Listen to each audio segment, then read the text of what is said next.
So now inflation is a huge problem. See, inflation was the government's solution to the problem until inflation has now become the problem. And so inflation is going to get much worse. Forget about what these central bankers and politicians are saying about their commitment to fight inflation, how they're resolute and how they're determined no matter what to bring the inflation rate back down to 2%. That's never going to happen. We're going to see 20% inflation before we see 2% inflation. And this pretend war against inflation is going to come to an end soon. And the central banks are going to surrender and inflation is going to win. Look, we've already seen the first central bank capitulate and wave the white flag, and that was the Bank of England. The Bank of England, a week or two ago, was every bit as committed to fighting inflation as the Fed, until the inflation fight threatened a financial crisis, and then they cowered out, turned around, and they're back to quantitative easing. They went from quantitative tightening to open-ended quantitative easing. In fact, the Bank of England said, we're going to print as many pounds as we have to. We're going to keep on buying gilts.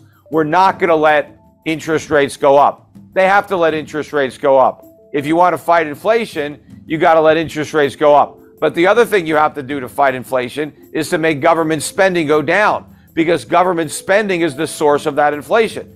Governments are running deficits, and the central banks are monetizing those deficits by creating inflation. Governments are actually funding themselves through inflation. When you have a budget deficit, you're not getting government for free. Every nickel that the government spends has to be paid for by the citizens. And if they don't pay for it with a tax, then how are they paying for it? Through inflation. So when prices go up, that's the tax that you're paying for all these government programs. And so if the government wants to get rid of inflation, well, then it has to get rid of those programs. Or it has to raise taxes to finance those programs. And that's not happening. That's not happening anywhere. Nowhere in the world, despite all these governments that claim they want to fight inflation, no government is actually doing it. Nobody is cutting spending. In fact, in the UK, they cut taxes. Well, when you cut taxes, you increase the inflation tax. So the British were claiming that they wanted to fight inflation while at the same time creating even more of it. That is the problem. But the same thing is going to happen to the Federal Reserve in the United States. You cannot raise interest rates without creating a financial crisis. The financial crisis we had in 2008 was a result of a normalization of interest rates. It wasn't simply a subprime problem. The reason subprime was the problem was because it was debt. People borrowed money and they couldn't pay it back. Why were they able to borrow the money? Because it was cheap. The Fed lowered interest rates to 1%. They created a housing bubble. Housing prices went up. People borrowed money against those inflated property values. They borrowed money with artificially low interest rates. And when interest rates went up, property prices went down. People didn't want to pay their mortgages. You get a financial crisis because now the banks didn't get their money back. They loaned all this money out. They didn't get it back. That was why we had a crisis. Well, today we have much more debt than we had in 2008. We had 0% interest rates for almost 10 years. Think about all the debt that was taken on during those 10 years by not only the government, corporations, private citizens. Do you think they can repay that debt when rates normalize? Of course not. And what happens when rates go up, asset prices come down. It's like the other side of a seesaw. The lower interest rates are, the more expensive stocks are, the more expensive real estate is. But as interest rates go up, those prices come down because it's all a function of interest rates. So if I borrowed a bunch of money to buy a house and now the house goes down, I have no equity and my mortgage payments are up, I'm mailing in the keys. But you have all these companies in America that have been losing money. In fact, in 2021, it was a record year in America for money-losing companies going public. Now, how do all these money-losing companies stay in business? Because the company is supposed to generate a profit to stay in business. How do you lose a bunch of money and still stay in business? How do you pay your employees? How do you pay your rent? Right? How do you do anything? Well, the companies were selling stock to the public. They were raising money by selling stock, and a lot of companies were borrowing money to pay their expenses, taking on debt. But it was all great when rates were at zero And people were willing to buy these overpriced stocks when rates were at zero. They're not willing to do it when rates are at 4%. And in order to fight inflation, they got to go much higher than 4%. Despite the rate increases, federal funds rate in the United States right now is about 3.25% to 3.5%. Inflation, even the way the government measures it, is 8.25%. That's negative 5% real interest rates. You're not going to fight inflation with negative 5% rates. You're going to create more inflation. The only way that you can fight inflation with higher interest rates is if the interest rate is higher than the inflation rate. And it can't just be a little bit higher. It's got to be meaningfully higher. In 1981, when Paul Volcker raised interest rates or allowed interest rates to go up, short-term rates went to 21%.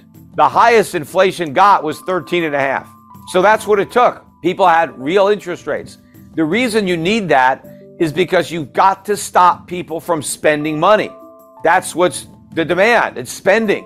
You've got to get people to stop spending and start saving, because that accomplishes two things. It reduces demand, but it increases supply. How does it increase supply? Well, when you spend money, when you save money and you don't spend it, that money can finance capital investment that will lead to more production of goods. And so you increase the supply of goods while decreasing demand for goods, prices can come down or stop going up. That's what you need to do.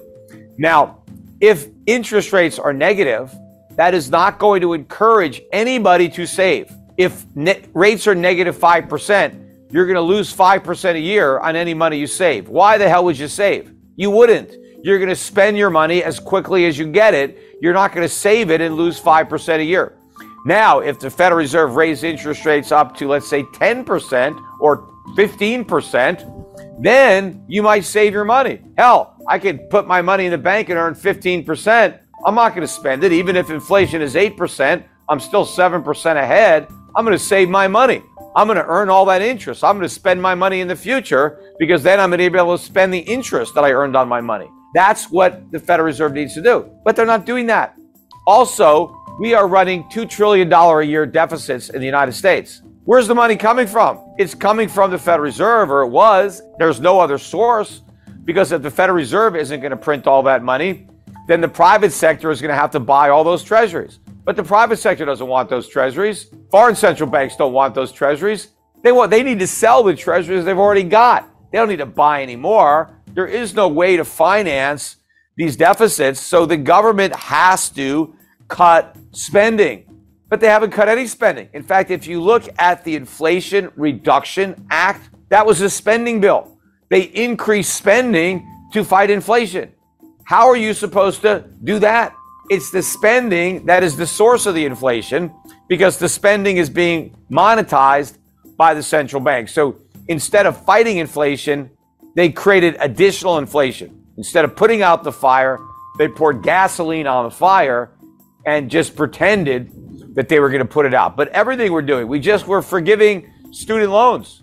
In fact, we told people that have student loans, you don't have to pay those loans. Just go out and spend the money on other stuff.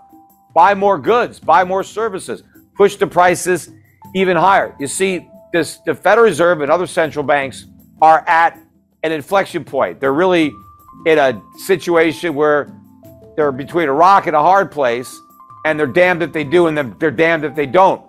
Because for years, they were able to kick the can down the road by creating inflation and sweeping the problem under the rug.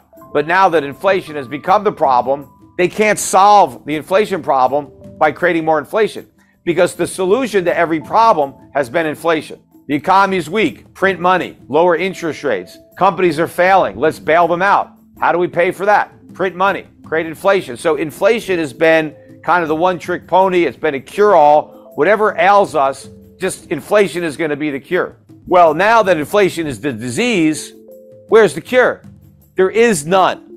Any more stimulus, and we end up with an overdose. And that is where we are right now. And what's keeping everything going, the reason that we haven't already seen a collapse in the bond market or a collapse in the value of the US dollar, the reason we've had a rally in the dollar is because the world is still or still has faith in the Federal Reserve. The world still believes that the Federal Reserve is serious about bringing inflation back down to 2% and that it has the ability to bring inflation back down, but it doesn't. Remember, it was the Federal Reserve back in 2008 or 2007 that said not to worry about the subprime market. It was contained. Of course, we saw how contained that was. But even before the subprime problems, they told us there were no problems. They said there wasn't a real estate bubble. And they said even if the real estate prices went down, it wouldn't hurt the economy because it was so strong. So the Fed has a very bad track record. And more recently, with respect to inflation, first the Federal Reserve said we didn't have enough inflation. Then when inflation got to 2%, they said, oh, well, we need to have it a little bit higher than 2% to make up for all the years that it was a little bit below 2%. And then when it got much higher than 2%, they said, don't worry about it, it's transitory. It's all going to go away on its own. And they said that for a year as inflation got worse and worse and worse until they finally admitted that it wasn't transitory. And so now they're claiming that they're going to solve the problem. But that's another lie. It's just like the transitory lie. They knew inflation wasn't transitory, so why didn't they admit it? Because they couldn't fight it.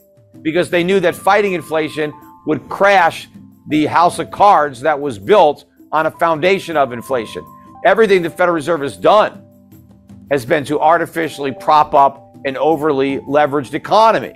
Well, the minute they try to fight inflation, they knock out those props and everything comes collapsing down. That's why they pretended it was transitory, because they didn't have the guts to do something about it. It was only when the problem became such a big political, hot potato, and everybody was worried about inflation, that the Federal Reserve finally said, okay, we're going to do something about reining in inflation, but they don't have the ability to actually live up to those commitments. Now they can pretend and they can hope that inflation just goes back down to 2% all by itself, because they're talking about how committed they are to bringing it down, but they can't do it without creating a financial crisis. In fact, the rate hikes that they've already delivered, even if there's nothing else behind it, will create a financial crisis. It's just a question of how much time. See, it already happened in the UK, or would have happened, and we're very close